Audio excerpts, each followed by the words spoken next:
Hello guys, welcome back to this channel. In today's video, I'm going to show you how you can catch ant in Heartopia game. Okay, let's get into it guys. I have just catched the ant from the fishing village. And wait, let me show you my insect story. Okay, and I'm going to show you where you can exactly find the ant. Okay, this is the ant I have just unlocked, and I'm going to show you the detail.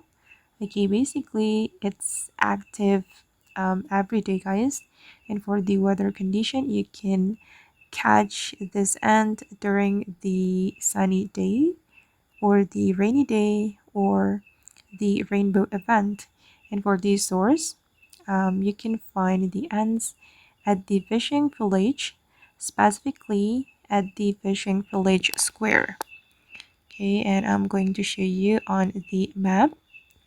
Okay, you can go to this area guys, fishing village square, where you can start the nest of hundreds event. You just need to go to this area and find the ant right here. You can explore the fishing village square, and you need to be very careful because it's black, so maybe sometimes you won't notice the ant. Thank you guys, and that's how you can find the ant in Heartopia game. I hope this video will be useful for you. Thank you so much for watching, and bye.